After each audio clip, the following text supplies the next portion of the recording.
Cette émission vous est présentée avec vidéo description. Depuis 2 jours, la petite Jolene a un comportement étrange à la garderie. Elle est morose et se tient à l'écart. Son éducatrice essaie d'en savoir davantage. J'ai comme un peu camouflé et j'avais peur. Jolene finit par lui raconter que le conjoint de sa mère a pointé un fusil sur elle.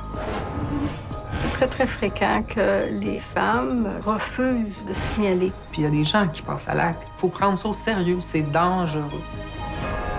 Il nous arrive tous de faire confiance à des gens dont l'honnêteté est relative. Malheureusement, certains peuvent transformer notre vie en cauchemar et parfois même en tragédie.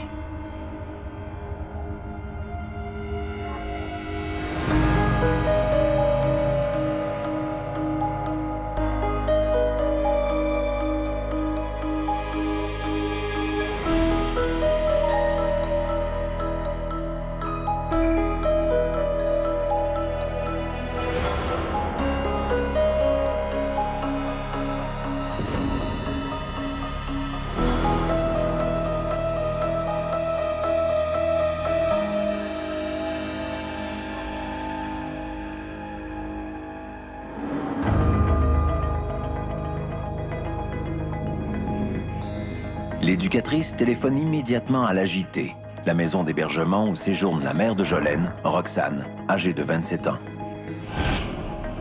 L'intervenante par après est venue me voir pour que j'explique un peu la situation. Puis moi, au début, j'ai jamais voulu parler de la vraie histoire. Roxane reconnaît avoir eu une prise de bec avec Michael, qui n'est pas le père biologique de Jolene. Même si elle confirme l'existence du fusil, elle affirme que Michael ne l'a jamais pointé sur la petite et n'a jamais menacé de la tuer.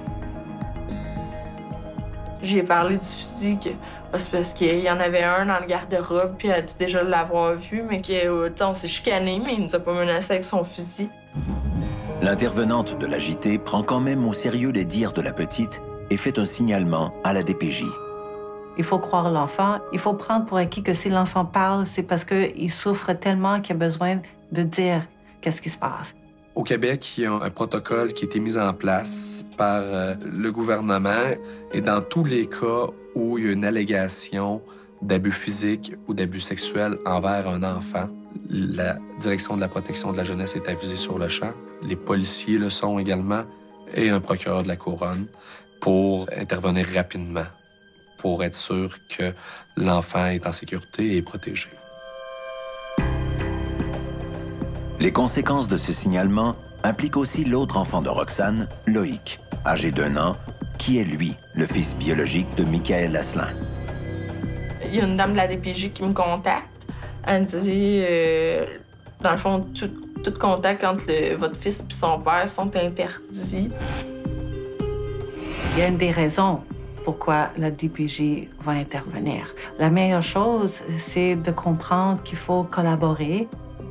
Il y a des femmes qui m'ont dit la meilleure chose que j'ai vécue, c'était que la police a été appelée et que la DPJ m'a aidé de refaire ma vie sans violence. Malgré les directives de la DPJ, Roxane envoie le petit Loïc visiter Michael. Puis j'ai jamais voulu que mon fils oublie son père. Elle craint surtout qu'il ne se venge. Sa sœur était toujours présente.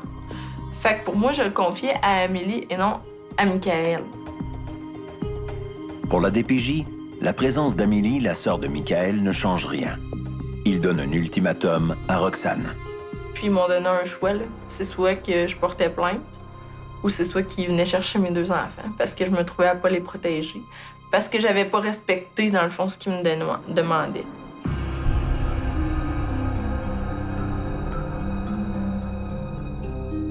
Roxane de la Bruyère est née à Quaticook le 21 mars 1986. Elle vit une relation conflictuelle et violente avec sa mère. Cette dernière s'en prend régulièrement à Roxane et à sa sœur. Elle avait la correction physique assez facile aussi, là. Elle avait l'habitude de nous faire mettre à genoux sur un manche à balai, les mains dans le dos, pour qu'on se tienne droit. Ouais. On n'était jamais bonnes et elle nous traitait de toutes sortes de noms. Le fait d'avoir été témoin de violence dans l'enfance nous rend plus susceptibles, comme adultes, soit de se retrouver dans une relation comme victime ou comme auteur de violences conjugales. Quand Roxane a 12 ans, la DPJ exige qu'elle n'habite plus avec sa mère. Elle s'en va vivre avec son père et commence à être victime d'intimidation à l'école. J'étais en secondaire 2, puis je pensais déjà à me suicider, là. J'avais tellement de peine, là, puis tu sais, écoute, c'était tellement immense que j'allais manger mon dîner caché dans la salle de bain. Un midi, Roxane passe à l'acte dans une cabine de toilette. J'avais pris un pot complet de Tylenol. Je me disais, tu sais, je vais le faire à l'école, comme ça, le monde, ils vont voir qu'est-ce qu'ils ont fait, là. Dans ma tête, tu sais, personne m'aimait, tout le monde m'haïssait.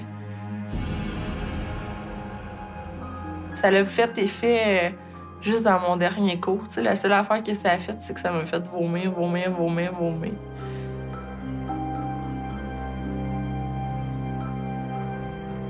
Roxane abandonne l'école à 14 ans et quitte le domicile de son père.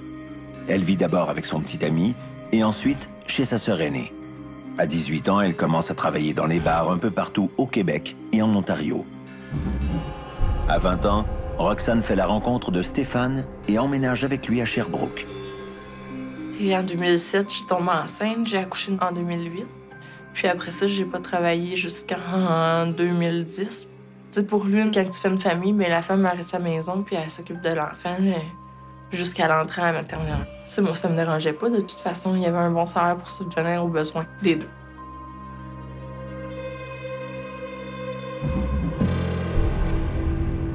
Après 4 ans de relation, Roxane et Stéphane se séparent.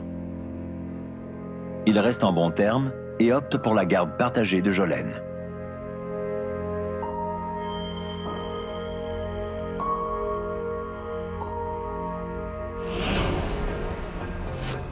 Roxane retourne au travail dans le milieu des bars qu'elle connaît bien. 6 mois plus tard, durant une fête d'Halloween, Roxane rencontre Michael Asselin, âgé de 22 ans. Ça a été le coup de foudre pour lui, là, totalement. On s'écrivait des messages textes, on se parlait au téléphone jusqu'à temps qu'on s'endorme. Et mon amie Sophie était là. Tu vas voir, c'est un bon garçon, il s'occupe bien de ses blondes. Puis là, lui, il envoyait des messages textes à elle, comme quoi que mes yeux, il l'avaient ensorcelé, puis à quel point il était en amour.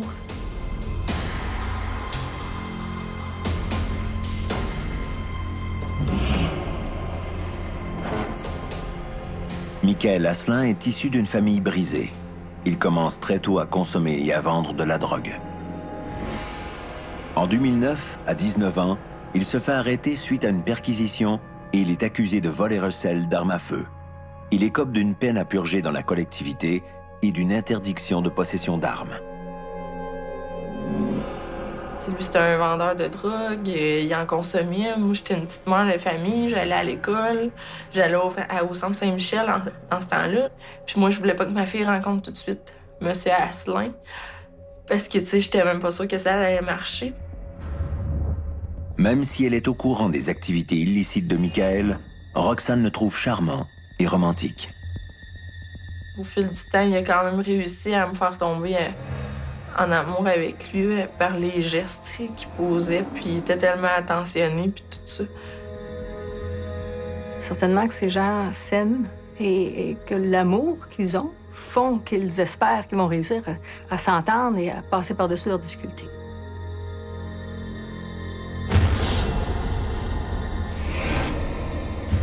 Notre relation a comme commencé le 2 novembre, si on veut. Et déjà, quand je l'ai rencontré, il consommait des stupéfiants, puis il a tout arrêté pour moi. J'avais pas le même rythme de vie que lui, là. Roxane est persuadée que Michael va changer pour le mieux.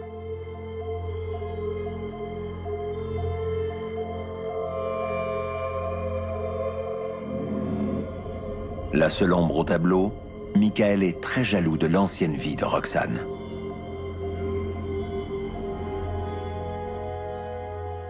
Il est jaloux de la petite, il est jaloux de son père. Tu sais, quand son père venait la chercher à la maison, Michael me disait il dit, si au moins tu pourrais me regarder de la même façon que tu le regardes, je le vois, les étincelles dans tes yeux, quand tu le regardes, je sais que tu es encore en amour avec. Maintenant, un soir, là, il s'avait mis à dire t'es pas capable de me donner un enfant, mais je suis rendue que je suis obligée d'élever l'enfant d'un autre, puis t'es juste une bonne à rien. Souvent, la personne violente, son besoin est très narcissique. Elle a besoin qu'on s'occupe d'elle et juste d'elle et d'abord d'elle. Si elle n'est pas la priorité dans la vie de l'autre, bien, pour elle, elle se sent agressée et elle va agresser pour dire non. Tu sais, c'est moi, là, c'est moi le plus important.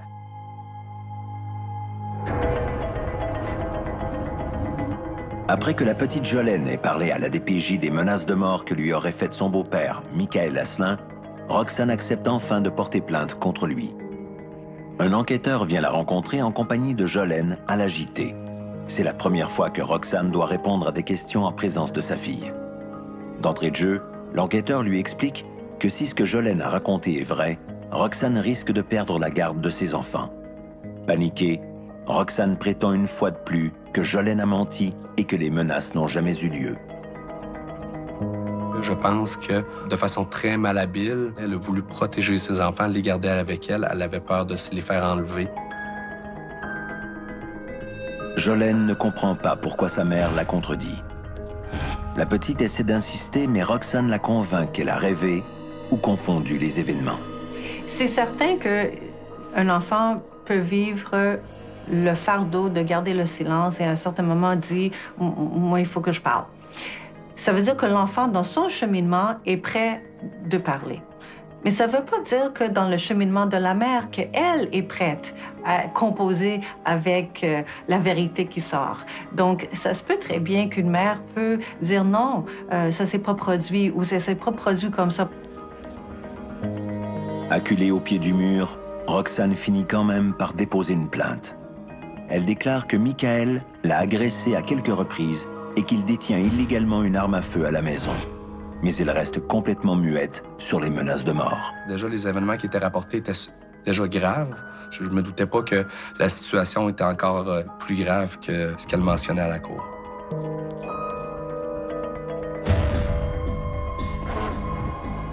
Les policiers se munissent d'un mandat de perquisition et viennent visiter Michael.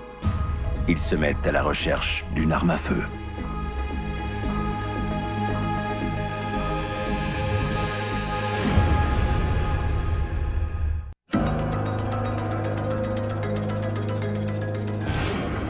Roxane de la Bruyère a porté plainte contre son ex-conjoint Michael Asselin en déclarant qu'il possédait une arme à feu. Mais elle n'a fait aucune mention du fait qu'il les avait menacés, elle et sa fille Jolene, de les tuer. Les policiers viennent voir Michael et fouillent le domicile à la recherche de l'arme en question. Monsieur Asselin avait une ordonnance d'interdiction émise par un juge en vertu du code criminel qui lui interdisait d'avoir en sa possession toute arme à feu, qu'elle soit légale ou pas, pour une période de 10 ans. Et là, on le retrouve avec une arme qui est prohibée, donc un 12 tronçonné, avec des munitions, donc prêtes à être utilisées. Les policiers procèdent sur le champ à l'arrestation de Michael Asselin. Au moment de la comparution, le procureur de la Couronne est inquiet pour la sécurité de Roxane et il s'objecte à la remise en liberté de Michael. Je sentais que c'était un dossier où la détention était la seule façon de s'assurer de la sécurité de la victime et du fait que l'accusé ne commette pas d'autres infractions à son égard. Comme il n'a jamais été question de menace, la défense affirme que Michael n'est pas dangereux et demande sa remise en liberté. Michael reste derrière les barreaux le temps que l'enquête soit complétée. Entre-temps, Roxane continue de maintenir la relation entre Michael et leur fils. J'ai signé les autorisations pour que mon fils ait visité son père en prison dans les débuts. Là. Les premiers pas du petit, Michael les a vus en prison. Ça me dérangeait pas qu'il aille en prison parce qu'en prison, c'est comme si ça serait supervisé, tu sais. Je veux pas, là, c'est sécuritaire. 6 semaines plus tard, l'enquête sur remise en liberté de Michael est terminée. Roxane témoigne et continue de minimiser les événements. Elle ne mentionne ni le fait que Michael a pointé son arme sur sa fille, ni ses menaces de mort. Le juge statue que Michael Asselin n'est pas dangereux et peut être remis en liberté. Le juge a considéré que la défense avait présenté des garanties suffisantes qui faisaient en sorte que l'accusé allait respecter les conditions de sa remise en liberté. C'est un peu de ma faute, là, parce que le juge, au début, là, il a demandé au procureur de la couronne, il a dit, ce fusil-là, y a-tu eu un geste grave qui a été commis avec? Le procureur a dit non, tu sais, parce que j'avais pas encore fait la vraie déclaration. Et ça a été comme par après, là.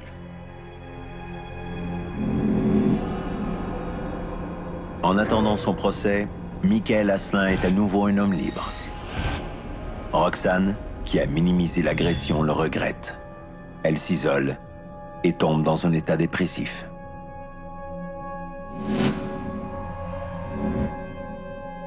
Quand on réfléchit sous la peur, on est en mode soit fuite, combat ou ben non, on paralyse. Pour combattre la peur, il faut agir, il faut mettre en place des moyens pour être en sécurité. Ça peut être porter plainte, demander une interdiction de contact, de venir en maison d'hébergement. Je vivais encore dans la crainte. On n'est jamais en sécurité, on va avoir sauvé encore. Ce qui est très difficile, évidemment, pour les victimes de violences conjugales, c'est de constater que de sortir de la relation violente, c'est pas la fin de l'épreuve. Parce que la séparation va emmener du harcèlement, va emmener des situations où elle est en danger encore plus grand. Et donc, sans compter le nécessaire processus de guérison psychologique.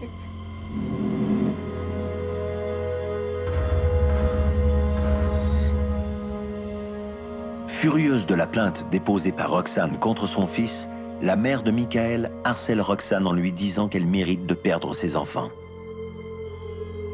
Roxane entreprend de trouver une nouvelle garderie à son fils Loïc. Ma mère, à Michael, elle a retrouvé où est-ce qu'on restait. Elle a essayé de briser la fenêtre de chambre du petit pour le kidnapper. Là, ça a réveillé tous les enfants. Je me suis sauvée. Et j'ai roulé jusqu'à temps de me faire intercepter par les policiers. J'étais en état de panique, je pleurais. 9 mois après les confidences de Jolene à la garderie, Michael est toujours en liberté et en attente de son procès. Roxane continue de craindre le pire. Elle est à bout de ressources et se réfugie avec ses enfants au centre d'hébergement à Sherbrooke. Un jour, Jolene est en visite chez sa grand-mère paternelle. Elle y entrevoit des armes à feu rangées dans une armoire. Tous ses souvenirs remontent à la surface. C'est la panique. C'est un lundi matin, puis on allait la porter à la garderie. Là, elle se met à pleurer, puis elle se met à avoir peur. Elle dit, tu sais, maman, là, les fusils que j'ai vus chez ma mamie, là, est-ce que ça sert à tuer des gens, là? Mon mononcle, qui tue des gens, lui? Ben non, ma fille, pourquoi tu me dis ça? Elle dit, ben pourquoi d'abord Michael voulait nous tuer avec son fusil? La terreur de Jolene est si grande que Roxane ne peut plus fermer les yeux. Il est grand temps qu'elle déballe toute la vérité sur la scène qui a si profondément marqué sa fille. C'est vraiment quand que ma fille, là, elle a recommencé à m'en parler que là, j'ai fait « OK, regarde, j'appelle les enquêteurs. »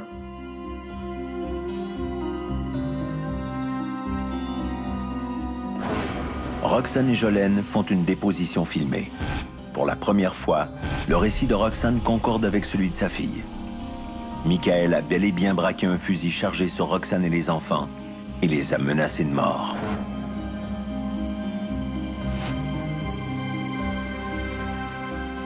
L'histoire d'amour qui avait commencé dans la passion s'est transformée en cauchemar.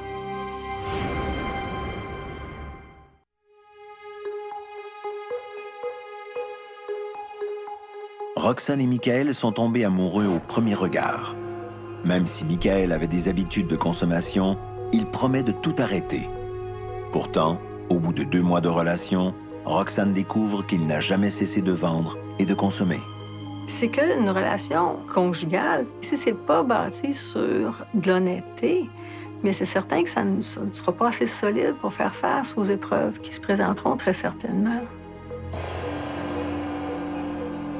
Michael réussit même à entraîner Roxane à consommer avec lui. Je me suis laissée influencer. Puis c'est ça, la fin de semaine de ma fête, j'avais pas ma fille. J'ai commencé à consommer des speeds avec lui. Les conjoints ne tardent pas à consommer ensemble sur une base régulière. Ça arrivait des fois que j'avais hâte que ma fille parte le vendredi pour pouvoir consommer. Puis tu sais, on partait, ça dérape, du vendredi jusqu'au lundi, mardi. Tu sais, souvent, là, moi, j'arrêtais le mercredi pour reprendre des forces pour être capable de m'occuper de ma fille le vendredi.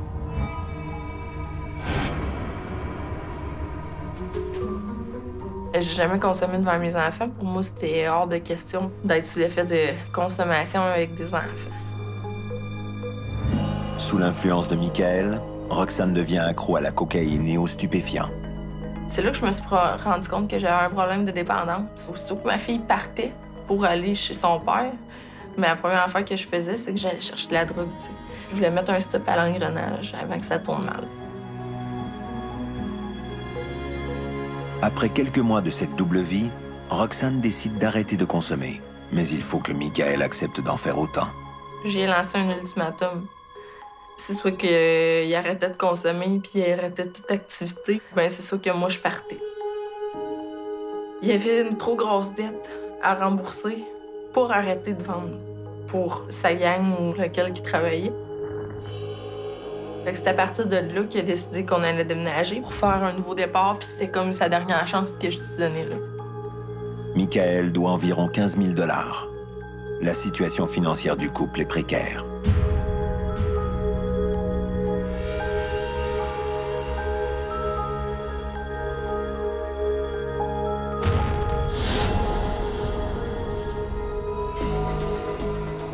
Une fois déménagés à Thetford Mines, Michael et Roxane commencent à faire des vols à l'étalage. Quand il a arrêté le trafic, là, il avait commencé à travailler, il a perdu sa job, il était pas admissible à l'aide sociale, fait qu'on manquait un peu d'argent. C'est arrivé une fois que je me suis fait arrêter parce que je venais de faire du vol d'essence. Mais j'avais jamais rien volé de ma vie, t'sais. Mais lui, il était habitué à ça. Roxane se trouve un emploi dans un bar de Thetford Mines et Michael recommence bientôt à boire. Ses crises de jalousie et ses excès de colère vont en s'amplifiant. L'alcool consommé d'une façon excessive, c'est associé avec des comportements agressifs. Les gens qui sont colériques, s'ils consomment de l'alcool à excès, leur colère sera excessive. Moi, je travaillais au bar, fait qu'il venait au bar jusqu'à temps que mon chiffre finisse. Puis là, quand on est arrivé à la maison, quand il était en manque d'attention, bien, il pouvait me dire n'importe quelle dégueulasserie pour me faire réagir. Puis là, moi, je mordais, puis je répondais à ça, fait que ça venait vite en escalade de violence. Puis à un moment donné, j'ai trouvé le truc de m'endormir. Tu sais, quand j'arrêtais de répondre à ces choses, là, puis moi, je m'en allais me coucher, ben là, il arrêtait de parler, puis il finissait par s'endormir. Puis le lendemain matin, il se souvenait même plus de ce qu'il m'avait dit. La violence, c'est pas quelque chose qui se passe 24 heures sur 24, 7 jours sur 7. C'est ponctuel. C'est cyclique. Et le cycle en lui-même, c'est la clé qui nous aide à comprendre pourquoi la personne en reste là. Mais l'alcool ne suffit pas. Bientôt, Michael recommence à consommer des stupéfiants en cachette. Il vend aussi de la drogue pour arrondir ses fins de mois. À Thetford Mines, la garde partagée de la petite Jolene devient plus difficile. Là, la grosse crise, elle a commencé quand que la petite était rendue à 4 ans. Puis là, moi, j'étais rendue loin. Fait que j'ai demandé la garde complète, dans le fond, pour qu'elle puisse rentrer en maternelle là-bas. Puis Michael, ça l'a fait gros réagir. Parce que lui, en fait, il l'aimait pas. Il en était jaloux. Il n'y a aucun doute que les relations de couple où il y a de la violence exercent énormément de pression entre les parents et les enfants. C'est la relation de couple qui occupe tout l'espace psychologique des parents. Les enfants se trouvent à être toujours dans les jambes. Roxane est au bout de son rouleau. Elle a obtenu la garde complète de Jolene, mais elle envisage de quitter Michael. Elle fait même des démarches pour retourner à Sherbrooke. C'est à ce moment-là qu'elle découvre qu'elle est enceinte. Mais là, moi, j'allais vraiment mal pris, là. Moi, j'ai pleuré, puis... Parce que moi, j'allais quitter M. Asselin. Le bail à Sherbrooke qui était signé pour le 1er septembre, puis je partais, là, je m'en allais, j'étais plus capable de vivre comme ça. En apprenant la nouvelle, Michael est au comble du bonheur. Enfin, il aura un enfant à lui. Mais on s'est assis, puis il m'a fait des belles promesses, puis je vais changer, je vais m'améliorer. Puis il a fait les changements, c'est vrai, ça allait mieux. Puis la femme a dit, je vais lui laisser une autre chance, je vais pas tout essayer, je suis pas rendue au bout. Fait qu'on retourne avec monsieur, puis là, oups, ça se repasse mal, les reviennent. Fait qu'on a des allers-retours comme ça.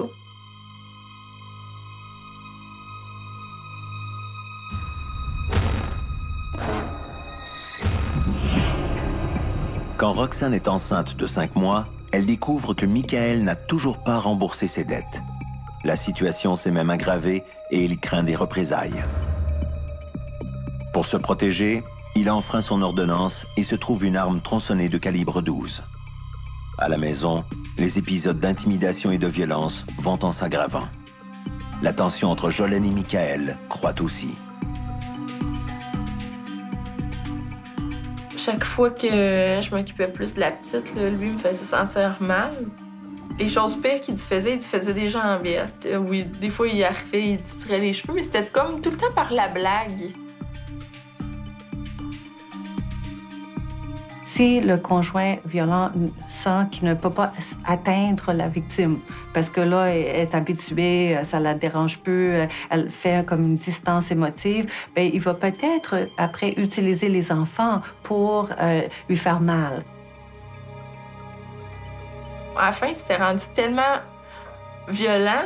Ma fille, elle l'écoutait plus, puis là, lui, ça le rendait encore plus foudrage, puis qu'il s'en allait en haut, puis il brisait ses jouets pour lui faire de la peine. Peut-être la mère, elle vit dans la crainte, elle est toujours en train de faire tout pour qu'il n'y ait pas de déclenchement d'actes de violence.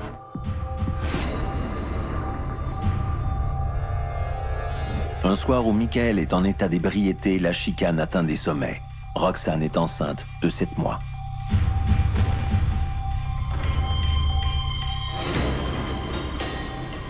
Puis il sort des couteaux, puis lui, il me dit qu'il va me saigner comme une truie, puis que je partirai pas enceinte de son fils. Je me souviens qu'il me courait après dans la maison avec un couteau, mais on tournait autour de la table. Il voulait me couper, là. Il voulait vraiment me trancher le ventre. Puis en courant, mais à un moment donné, j'ai pris la porte. J'ai pris la porte d'entrée. Puis j'étais allée chez le voisin. Du jour au lendemain, on n'accepterait pas là, un comportement comme ça. Il y a une préparation où l'agresseur va détruire graduellement sa victime au niveau de son estime de soi. Et plus la victime, plus elle vit de la violence, plus elle devient comme tolérante. À la suite de l'épisode du couteau, Jolene devient turbulente à la garderie. Au début, là, elle faisait gros des cauchemars dans la nuit. Elle me disait toujours ça. Ah, Michael, il va revenir avec son couteau, il va nous couper, il va avoir du sang partout. Roxane s'étonne des cauchemars de Jolene, car elle croyait que sa fille n'avait pas été exposée à la scène du couteau. Ça m'est arrivé que les mamans étaient convaincues que l'enfant n'avait rien entendu, n'avait rien vu. Et moi, je rencontre l'enfant et qui me dit de A à Z qu'est-ce qu'il a vu, qu'est-ce qu'il a entendu. Et si j'ai la mère avec moi, bien, je peux les mettre ensemble et dire, OK, voici la situation. Mais je me suis rappelé qu'elle était couchante sur de la table de cuisine. Puis c'est ça, elle avait comme tout vu ça. Il arrive que dans des situations de stress extraordinaire, dans des situations où, par exemple, on craint pour notre vie, il arrive que des pans entiers soient oubliés, que l'individu ne se souvienne plus de qu'il s'est passé telle chose. Roxane essaie à nouveau de se convaincre que l'arrivée du nouveau-né va tout changer. À jeun, là, Michael, c'était la meilleure personne au monde. Il était doux comme un agneau, il était romantique, il était attentionné. Je l'ai excusé longtemps, puis je l'ai pardonné longtemps, puis je me disais, mais c'est pas de sa faute, il avait juste trop bu, il était plus conscient. Là. La personne violente, elle va responsabiliser sa victime. C'est à cause de toi. T'as pas couché les enfants, t'as pas préparé ça comme faut, mon souper était trop salé. Tu sais, finalement, là, c'est à cause de toi si je suis violent. C'est comme ça aussi. Puis là, à un moment donné, c'est parce que même si tu fais tout parfaitement, ça va sauter pareil parce que ça t'appartient pas. Loïc naît. Contrairement à ce que Roxane espérait, la situation s'aggrave. Son comportement, il a empiré avec la venue au monde de notre fils. Là. Si je donnais plus d'attention à la petite, ben là, moi, il me faisait sentir mal. Il disait que c'est parce que j'aimais pas notre fils, que j'en avais jamais voulu, que j'aimais plus ma fille. Les premiers jours ou le premier mois, le sentiment d'attachement avec le petit, il était pas là. J'ai fait une genre de dépression postpartum. Puis quand j'en parlais avec le docteur de famille, il me disait que c'était normal parce que c'était une grossesse non désirée, parce que ça allait mal avec son père.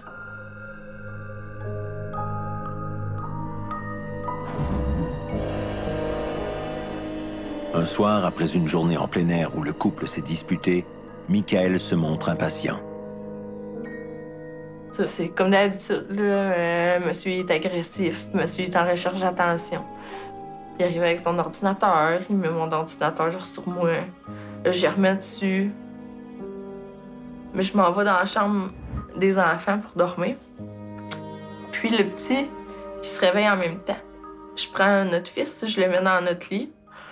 Puis je dis, regarde, toi, tu veux pas dormir, mais moi, je veux dormir. Fait qu'à soir, c'est toi qui vas s'occuper de l'enfant. Puis là, en déposant le petit dans le lit, il s'est mis à pleurer. Puis Michael, là, ça l'a fait réagir. Là.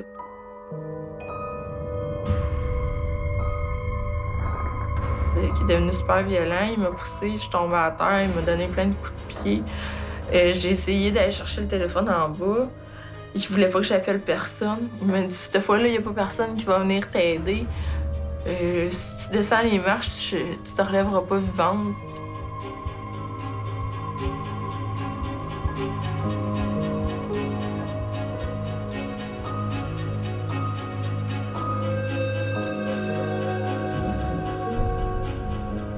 Les épisodes de violence physique se succèdent. Puis même un moment donné, un soir, là, que je voyais plus d'issue possible, là, j'avais pensé à me suicider puis à faire un homicide avec mes enfants. J'avais commencé à écrire des lettres, des raisons du pourquoi que je faisais ça, puis tout ça. Puis en écrivant la lettre pour ma sœur Joanna, puis en parlant des enfants, là, j'ai comme réalisé ce que j'étais en train de faire. J'ai fait, c'est pas vrai qu'il va gagner. Je lui donnerai pas ce pouvoir-là.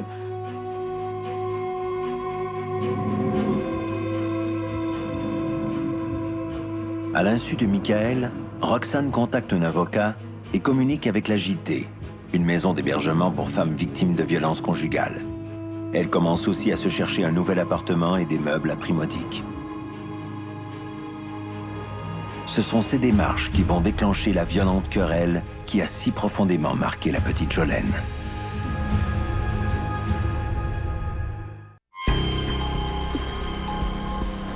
Après 2 ans et demi de relations tumultueuses, Roxane décide de se prendre en main et de quitter Michael.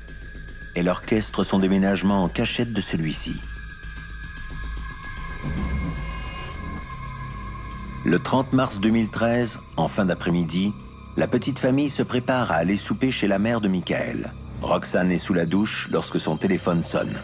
C'était un organisme. C'est un comptoir familial, mais qui ont des meubles aussi, puis ils offrent des services là, pour les personnes défavorisées. Mais c'est encore la personne aux ressources humaines qui les avait contactés avec moi pour que j'aie la possibilité d'avoir des meubles gratuits ou à prix modique. Parce que moi, je repartais de zéro. Là. C'est M. Asselin qui prend l'appel.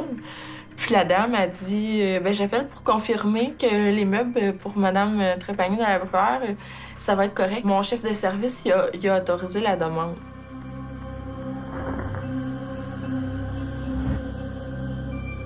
Michael ne fait aucune mention de l'appel qu'il vient de recevoir.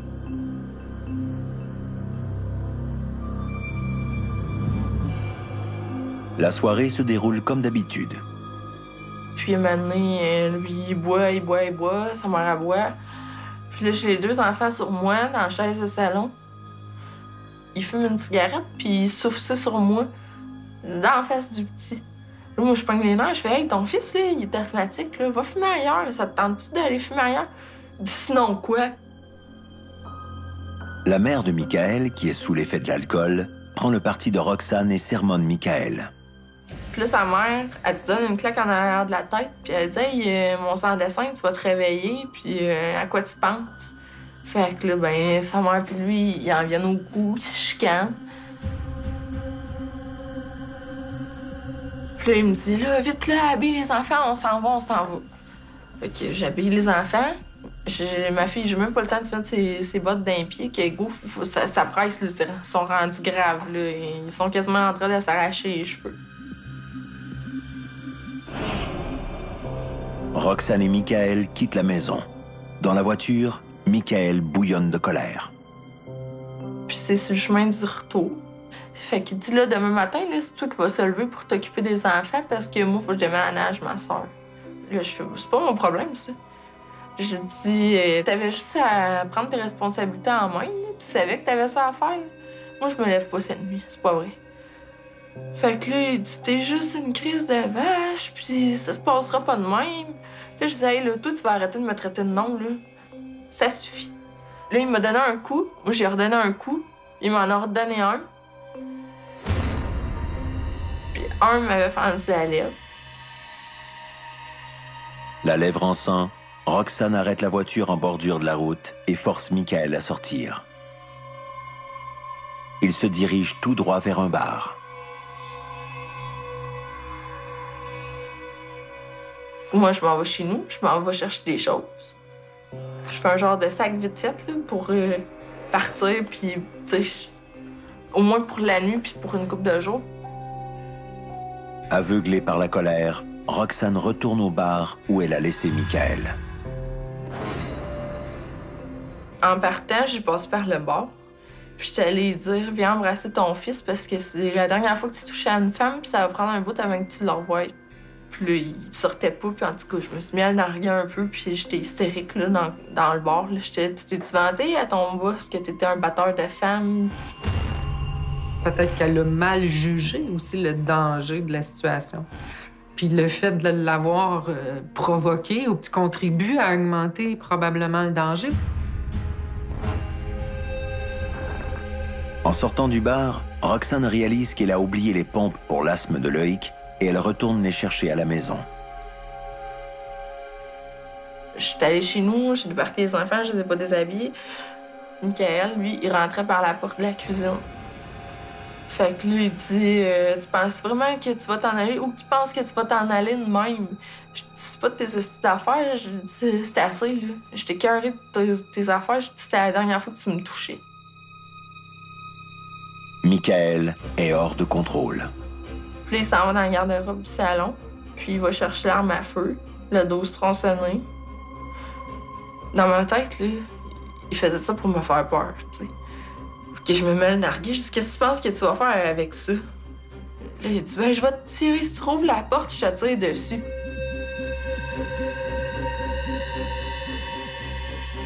Je dis, tu vas me tuer, puis je dis, après ça, qu'est-ce que tu penses qui va arriver avec les enfants? Je dis, moi, je vais être morte, toi, tu vas t'en aller en prison, puis les enfants, eux autres, vont s'en aller à la famille d'accueil. C'est vraiment ça que tu veux pour ton fils?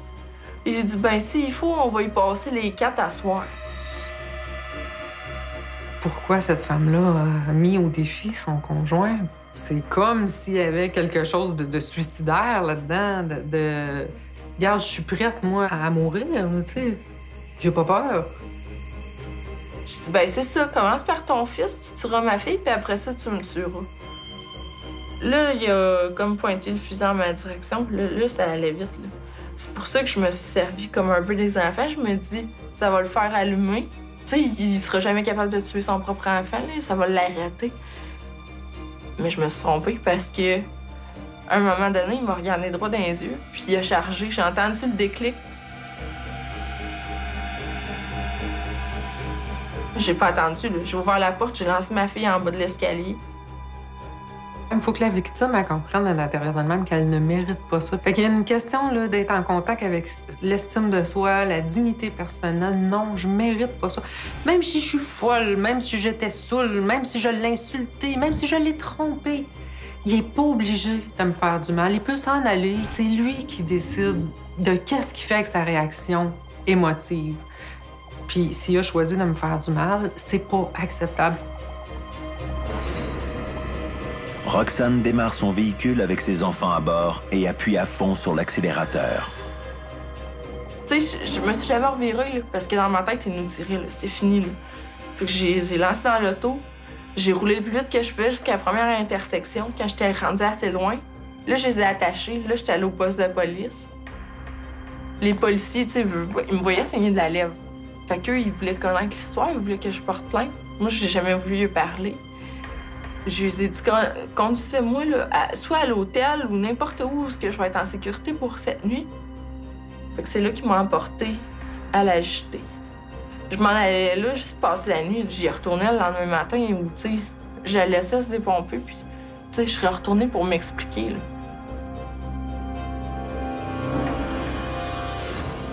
Mais 2 jours plus tard, Jolene raconte à son éducatrice de garderie que son beau-père l'a pointé avec un fusil et l'a menacé de mort.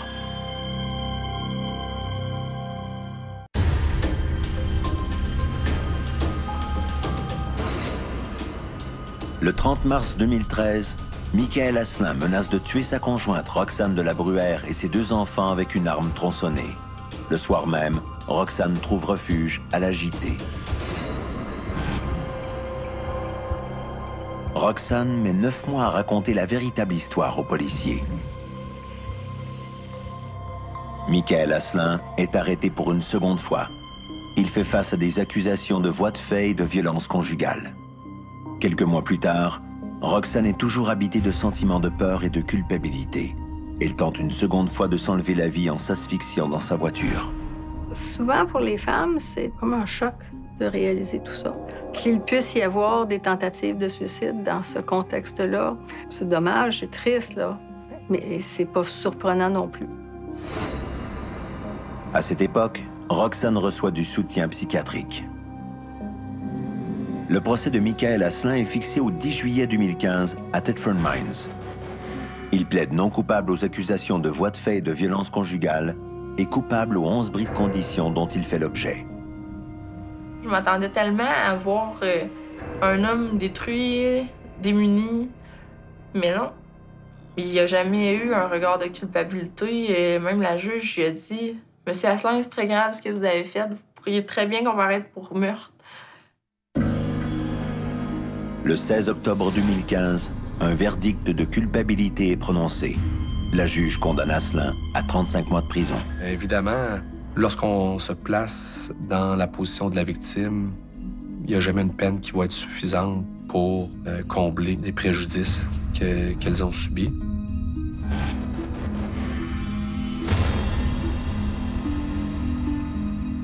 Si ça sera à refaire, là, j'aurais dû partir avant, beaucoup avant. Là. J'aurais dû partir quand ça a commencé. J'aurais pu éviter le pire, puis j'aurais pu éviter les répercussions sur mes enfants. J'étais pas consciente que les enfants pouvaient s'en souffrir de ça. Jolene a aujourd'hui 7 ans, Éloïque 3 ans. Jolene fait encore des cauchemars. Éloïque ne garde que de vagues souvenirs de son père. Un soir que mon fils m'a posé des questions, mais on s'est mis... On a pleuré toutes les deux. Là. J'ai dit, je sais pas quand papa il va revenir, puis je sais même pas s'il va revenir. J'ai dit, peux-tu ça, on va faire quelque chose, on va arrêter de l'attendre, OK?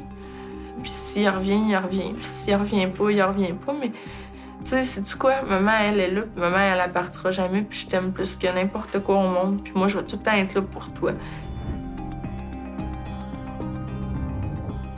Qu'est-ce que j'ai appris de tout ça?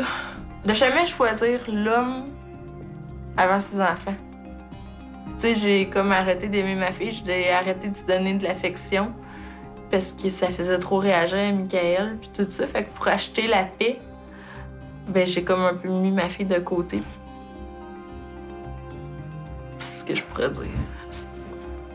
De jamais mettre ses enfants après un homme. Toujours mettre ses enfants comme priorité.